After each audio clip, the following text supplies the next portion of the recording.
Breaking news దేశ 17వ ఉపరాష్ట్రపతిగా CP Radhakrishnan మరి కాసేపట్లో ప్రమాణ స్వీకారం చేయబోతున్నారు. రాష్ట్రపతి ద్రౌపది ముర్ము ప్రమాణం చేయించనున్నారు. ప్రధాని నరేంద్ర మోడీ, కేంద్ర మంత్రులు, ఎన్డీఏ భాగస్వామ్య పక్షాలకు చెందిన నేతలు ఈ కార్యక్రమంలో పాల్గొననున్నారు.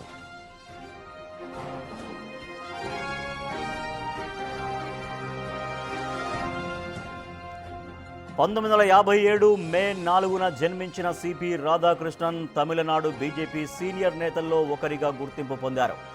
కోయంబత్తూరు లోక్సభ స్థానం నుంచి 2 సార్లు బీజేపీ ఎంపీగా ఎన్నికయ్యారు. తమిళనాడు బీజేపీ రాష్ట్ర అధ్యక్షుడిగా పనిచేశారు. 2016 నుంచి 2019 వరకు ఆల్ ఇండియా కాయర్ బోర్డు చైర్మన్గాను సేవలందించారు.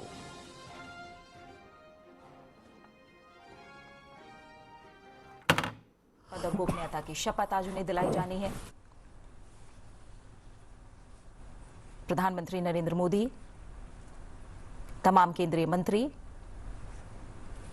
अलग अलग दलों के सांसद, सभी की मौजूदगी गणतंत्र मंडप राष्ट्रपति भवन में. गणतंत्र मंडप अपने आप में ये नाम बहुत गहरा. गणतंत्र यानी जन का तंत्र, जनता की शक्ति, और इसी मंडप से अब शुरू हो रहा है उस नेता का नया सफर जो तमिलनाडु की जमीन से निकला, जनसंघ और बीजेपी की सेवा में दशकों तक जुड़ा रहा और आज देश के दूसरे सबसे ऊंचे संवैधानिक पद पर आसीन हो रहा है. हम तस्वीरों में देख पा रहे हैं पूर्व उपराष्ट्रपति यहां मौजूद है. ये क्षण आ चुका है जब राष्ट्रपति द्रौपदी मुर्मू शपथ दिलाने जा रही हैं नवनिर्वाचित उपराष्ट्रपति सीपी राधाकृष्णन को.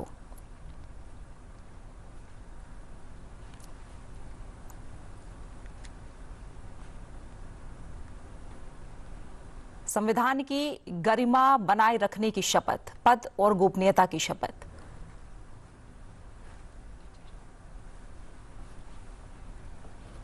और ये गणतंत्र मंडप हम तस्वीरों में देख पा रहे हैं. पूर्व उपराष्ट्रपति, 3 पूर्व उपराष्ट्रपति तस्वीरों में हमें दिख रहे हैं. तमाम सांसद, अलग अलग दलों के नेता, प्रधानमंत्री नरेंद्र मोदी, तमाम केंद्रीय मंत्री गणतंत्र मंडप राष्ट्रपति भवन में मौजूद. रोशन जी, जैसा हमने कहा, गणतंत्र मंडप अपने आप में ये जो नाम है मंडप का, वो भी कहीं ना कहीं हमारा जो सीना है वो गर्व से चौड़ा होता है. जो इतना लंबा सफर हम तय करके आज हम 15वें उपराष्ट्रपति का शपथ ग्रहण देखेंगे. आप अपनी बात पूरी कर रहे थे, कितना ऐतिहासिक पल है. देखिए, जैसे हम चर्चा कर रहे थे कि ये यहाँ गणतंत्र मंडप में इंतजार है भारत की राष्ट्रपति द्रौपदी मुर्मू का, जो नवनिर्वाचित उपराष्ट्रपति को पद की शपथ दिलाएंगी.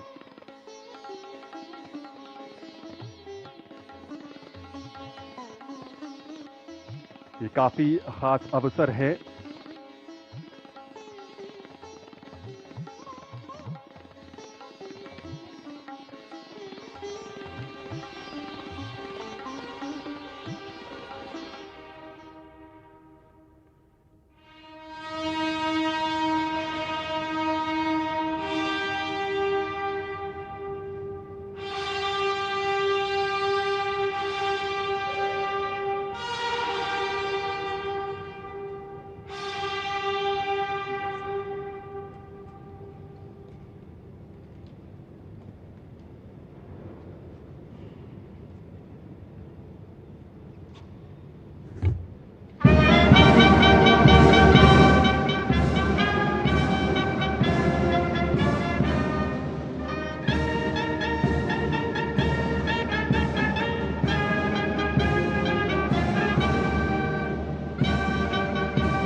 आदरणीय राष्ट्रपति महोदय, यदि आदेश हो तो निर्वाचन आयोग से प्राप्त उपराष्ट्रपति के निर्वाचन का प्रमाणन पढ़ा जाए।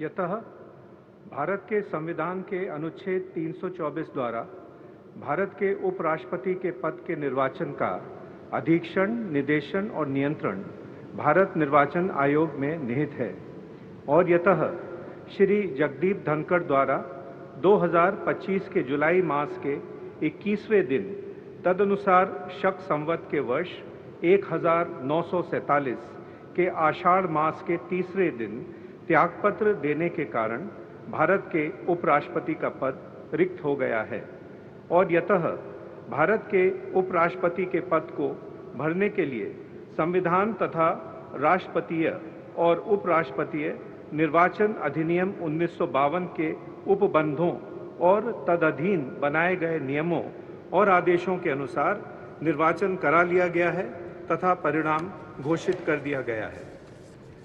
अब इसलिए भारत निर्वाचन आयोग एतद द्वारा प्रमाणित करता है कि श्री CP राधाकृष्णन वर्ष 2025 के सितंबर मास के 9वें दिन तदनुसार शक संवत के वर्ष 1947 के भाद्रपद मास के 18वें दिन भारत के उपराष्ट्रपति पद के लिए सम्यक रूप से निर्वाचित हो गए हैं।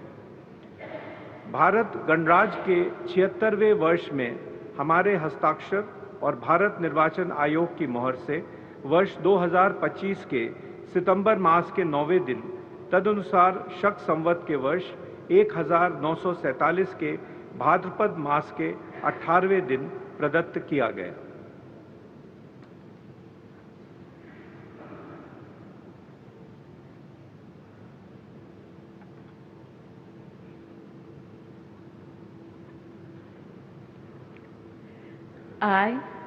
I, Chandraviram Ponnusamy Radhakrishnan, do swear in the name of God do swear in the name of God that I will bear true faith and allegiance that I will bear true faith and allegiance to the Constitution of India to the Constitution of India as by law established, as by law established, and that I will faithfully discharge the duty and that I will faithfully discharge the duty upon which I am about to enter. upon which I am about to enter. Congratulations.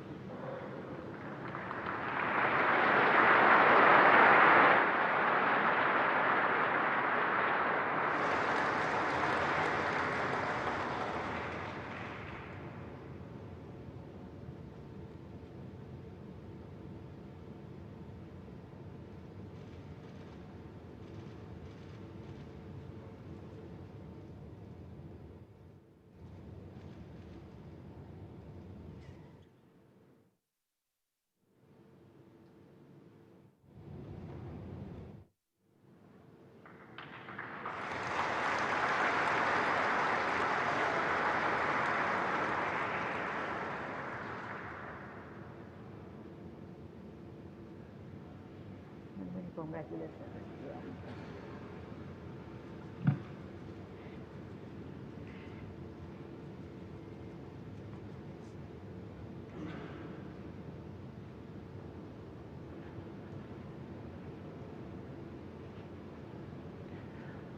आदरणीय राष्ट्रपति महोदय, आपका आदेश हो तो आज के समारोह की कार्रवाई समाप्त की जाए।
भारतीय गणतंत्र के लिए आज का दिन विशेष बन गया। चंद्रपुरम पोन्नु स्वामी राधाकृष्णन ने देश के 15वें उपराष्ट्रपति के तौर पर शपथ ली है। देश भर की शुभकामनाएं उनके साथ हैं और उम्मीद है कि वो भारत को सशक्त और विकसित बनाने में अपनी रचनात्मक भूमिका निभाते रहेंगे। श्रीमती द्रौपदी मुर्मू ने आज उन्हें पद तो राष्ट्र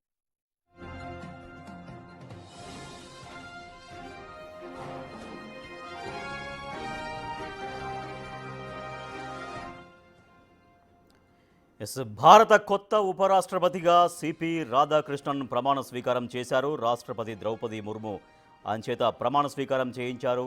ఈ కార్యక్రమానికి ప్రధానమంత్రి మోడీ సహా కేంద్ర మంత్రులు అమిత్ షా, రాజ్నాథ్ సింగ్, జేపీ నడ్డా, గడ్కరీ ఇంకా కేంద్ర మంత్రులందరూ హాజరయ్యారు. మాజీ ఉపరాష్ట్రపతులు జగదీప్ ధన్కర్, వెంకయ్య నాయుడు సహా ఇంకా మాజీ ఉపరాష్ట్రపతులు కూడా హాజరయ్యారు. ఏపీ సీఎం చంద్రబాబుతో సహా వివిధ రాష్ట్రాల ముఖ్యమంత్రులు ఈ కార్యక్రమానికి హాజరయ్యారు. దేశ 17వ ఉపరాష్ట్రపతిగా సిపి రాధాకృష్ణన్ ప్రమాణ స్వీకారం చేశారు.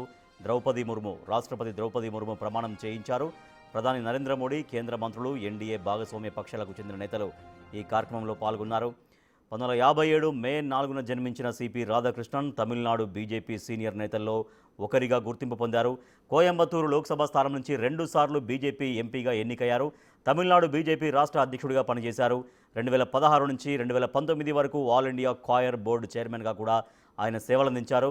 2023 ఫిబ్రవరి 18 నుంచి జార్ఖండ్ గవర్నర్గా బాధ్యతలు నిర్వహించారు రాధాకృష్ణన్. గతంలో తెలంగాణతో పాటు పుదుచ్చేరి లెఫ్టినెంట్ గవర్నర్గా కూడా అదనపు బాధ్యతలు నిర్వహించారు. మహారాష్ట్ర గవర్నర్గా పనిచేస్తున్న సమయంలోనే ఎన్డీఏ తరపున ఉపరాష్ట్రపతి అభ్యర్థిగా ఆయనకు అవకాశం దక్కింది.